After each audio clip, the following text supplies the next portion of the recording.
Hello guys, today we are going to form a solid rectangle and a hollow rectangle with the help of C. So we start first with the solid rectangle because it's easier than a hollow rectangle. So let's start. Well, I first put down the boilerplate code and form the structure, and now first we need to ask the user the number of rows and the number of columns. So for that I'll need to define two variables, intr and intc, which are basically integers, since number of rows and number of columns are fundamentally integers. So we have this r and c. Now we move on to taking the input from the user. The user needs to enter what are the values of r and c. So let me print it down. Use printf and write enter the number of rows. Here is \n. Now we need to store this somewhere, so we use scanf and use %d, which is an identifier for a format specifier for integers, and I'm going to use endr, that is the address of the variable r. Also I'll be printing the same thing, copying the same thing back again and putting down here and replacing rows with columns and r with c. So now what have we done? We got the input from the user, and let's run this program till now.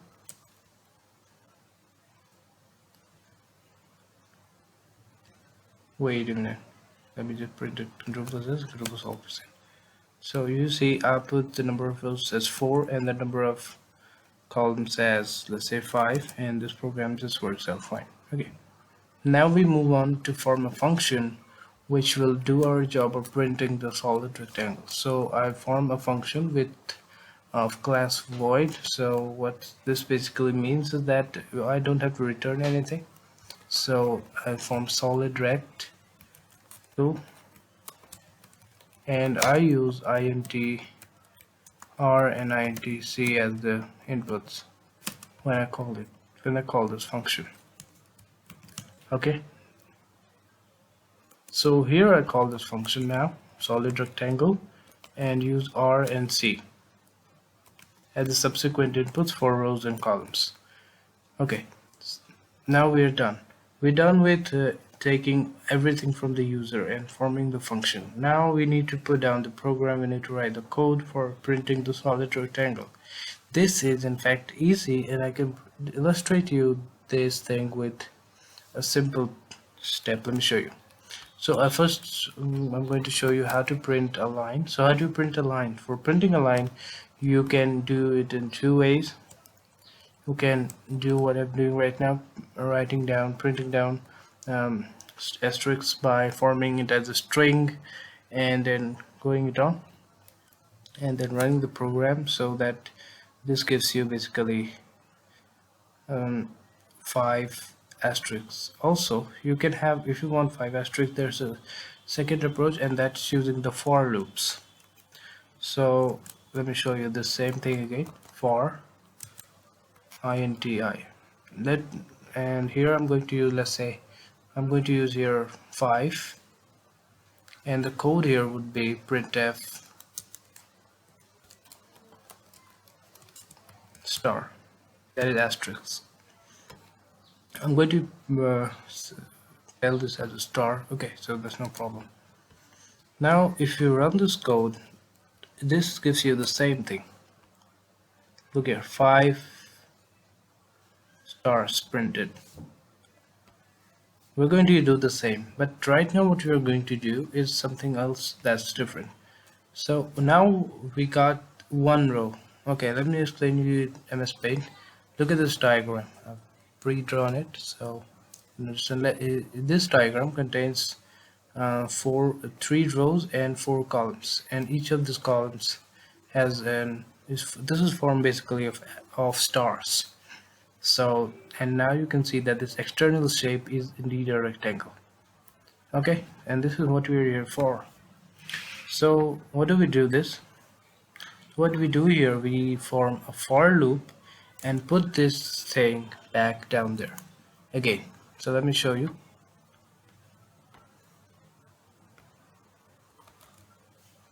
I'm going to use this int and int j. So, and here we're going to use again j. Here we're going to use again j. So j is just a variable we've defined immediately in the for loop. And what are we going to put the code here? Of course, this thing down here.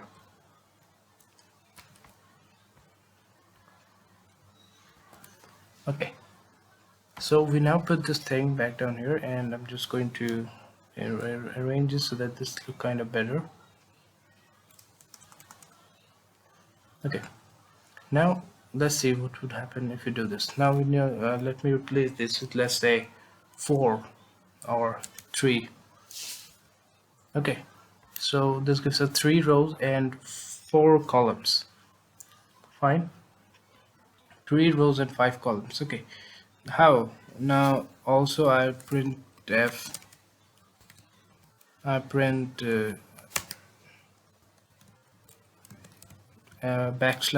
to just change the line.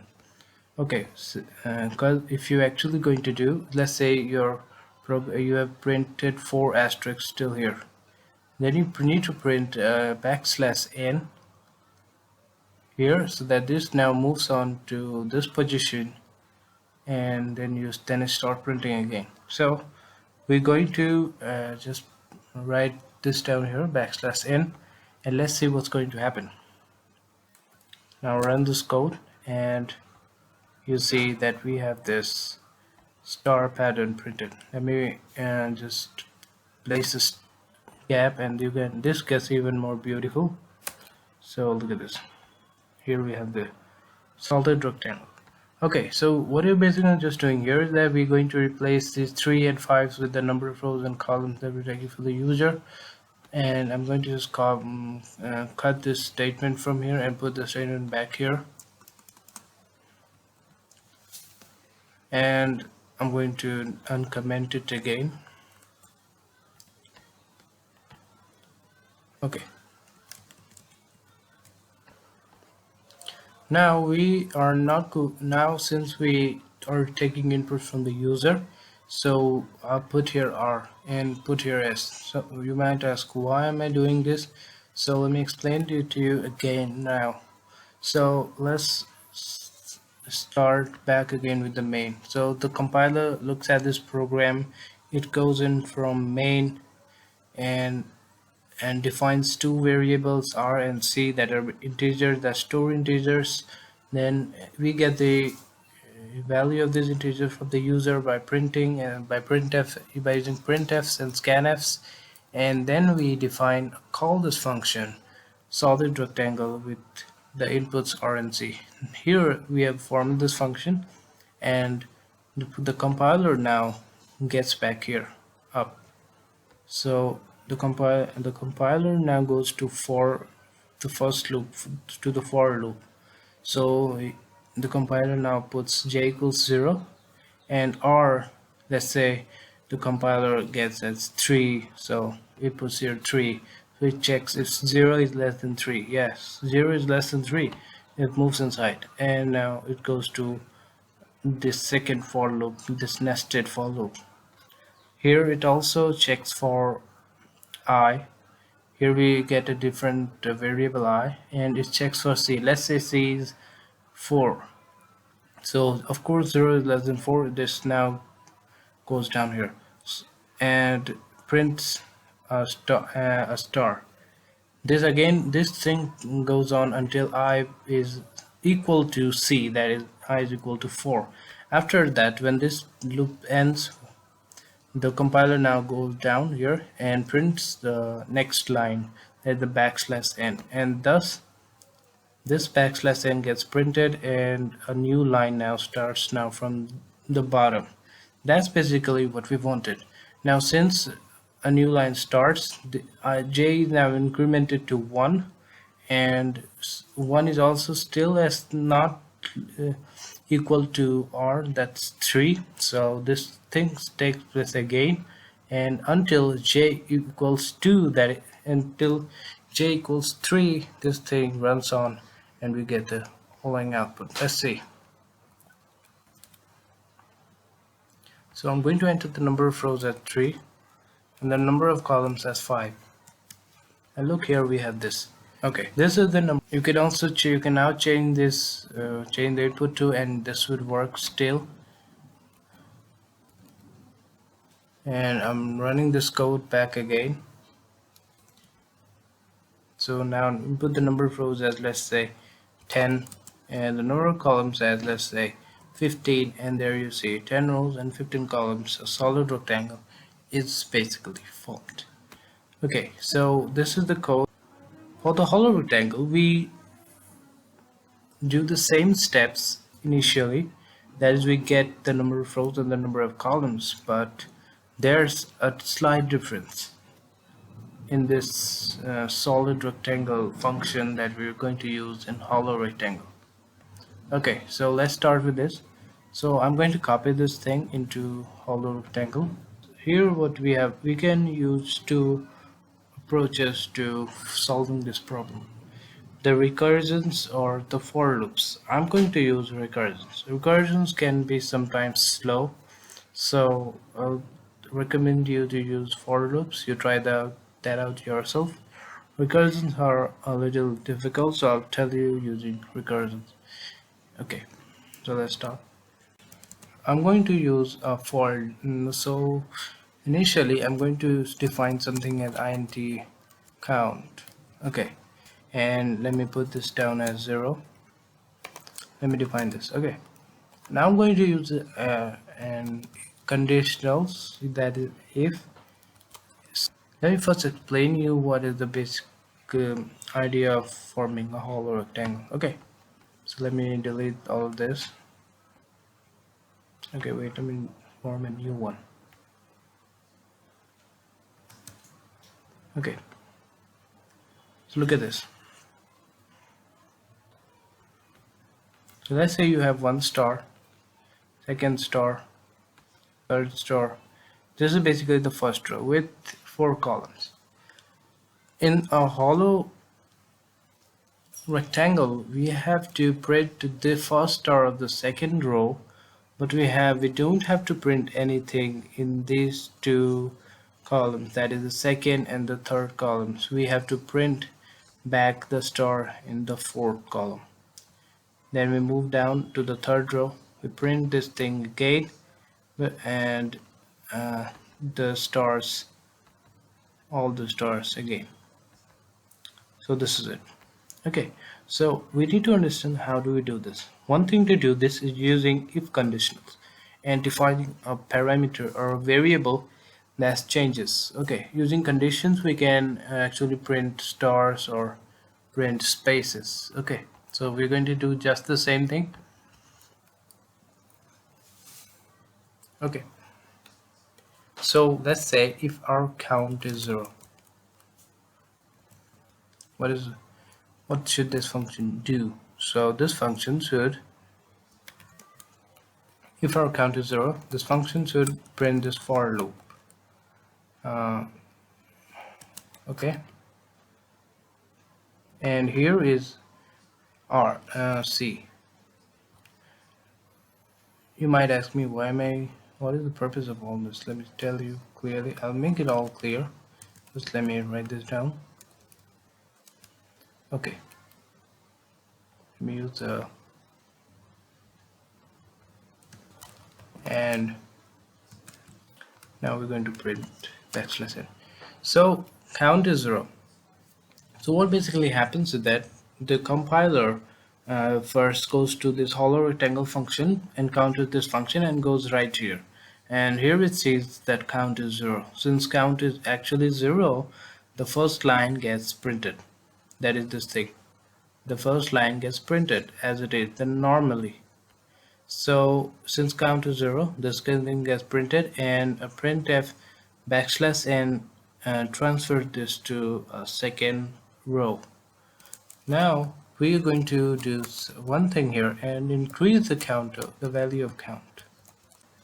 We are going to call this function back again, hollow rectangle or comma C. But here is the problem. Let me tell you what is this problem. So since this hollow rectangle or comma C is going to be encountered back again, so count again becomes 0, and I should not do this. So basically I should just define count here and define this as 0 just here, and change this function as something like this.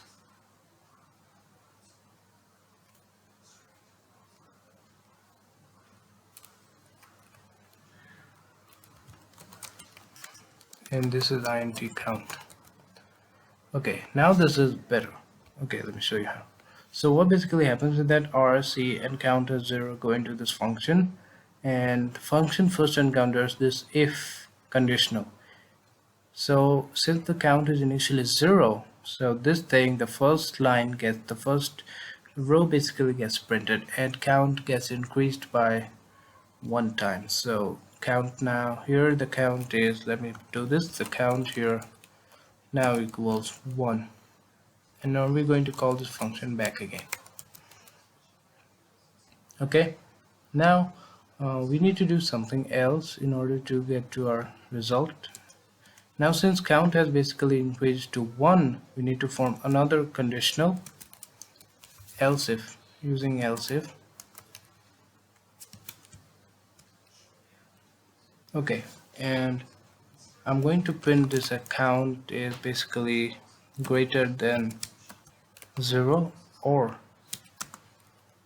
use for R we use this vertical slashes, and if count is basically just less than C,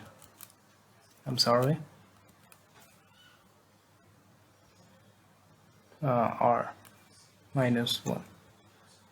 Now you'd ask me, what is this basically now all of this thing happening? So let me explain this to you properly.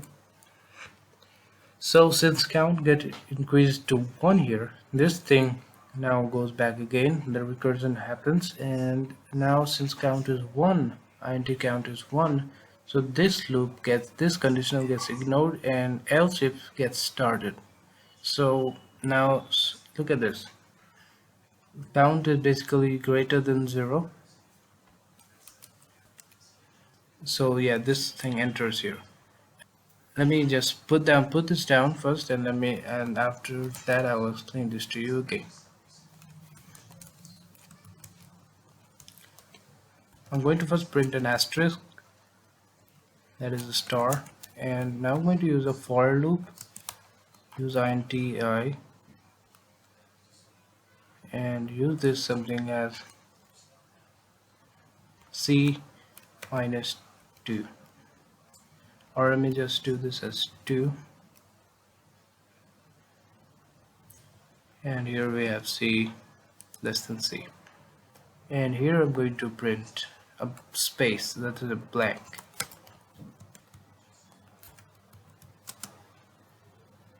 Okay, and we print this again, we print asterisk back again, and print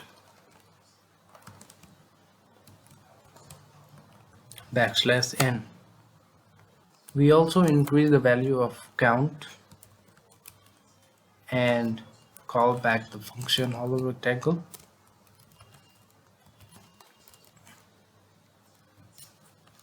Okay, so let me explain it to you clearly now what basically this R minus 1 means and why is the thing.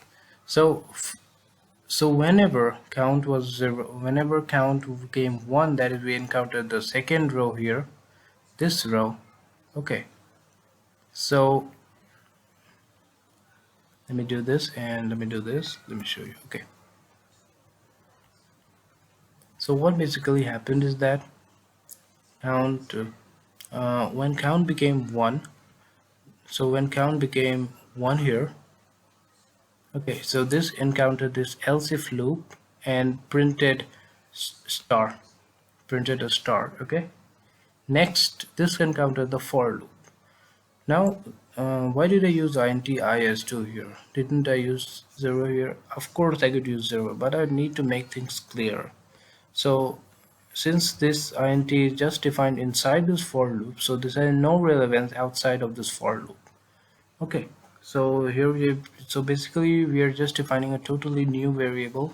This is not the same here. So int I is now 2.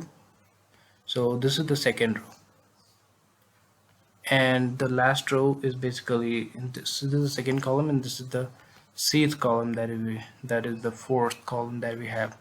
So when I is 2, that is when we are on the second row, we have to print a blank, nothing. Okay, and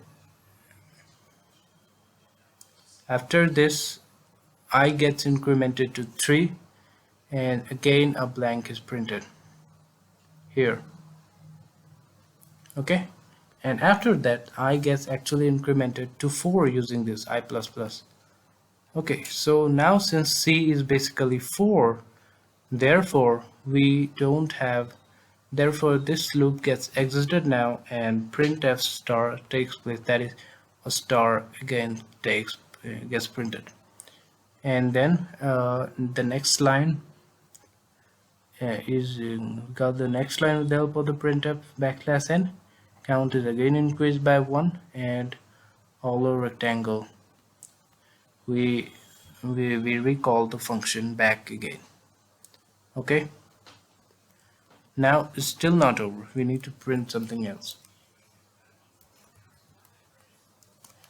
We print another conditional where we are now interested in count, as count is basically r.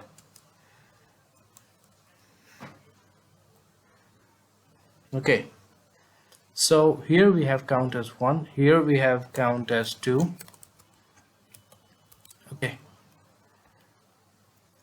now this thing occurs again, the function is called again back here due to the recursion, and now since count is 2 and we know, okay, wait a minute, let me do this, and we know that we need to print the row back again here. Okay, so what do? We use the for loop,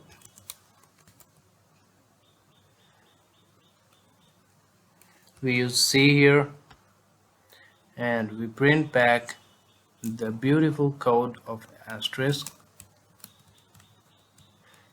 and we change the line using the \n function, the \n character. What really happened here is that count has increased. This count is 2 here, then count increased. When count was 2, so since the number of rows is 3, count now became 2. So let me just tell you to you here. So we have count. Here we have 2 as this count. Okay, r is 3, and r minus 1 is 2. Okay, so since this 2 is encountered, count now is 2, this thing takes place, and now note here that we don't call the function back again because our function actually, because our pattern is now just printed. Okay, you can repeat this thing for as many columns and as many rows you want. Okay, so now we're going to run this code. So we run this code right now, and so I input the number of rows as 3 and the number of columns as 4, and oh, there seems to be a problem here, so let me check it.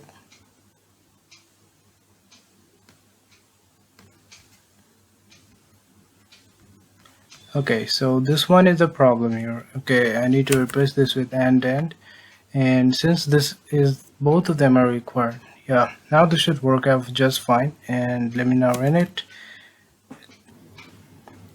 So the number of rows is 3 and the number of columns is 4, and there you go, you have the hollow rectangle formed here. Fine. Okay, take note that this is 2 spaces, and I've also put here an asterisk and a space. Similarly goes, this thing goes for, excuse me, okay, so this thing, similarly this thing goes for, goes here, and finally here. So I put it in a space so that it looks better. And you can also do this using any number of rows and columns you want, and I'm going to do just the same. So let me run this code again. So if you want some extra questions to be solved related to patterns, or any question of your choice you want, you can put it down in the comments. I'll be making a new video on that. And until then, like the video, subscribe to the channel, and see you guys next time.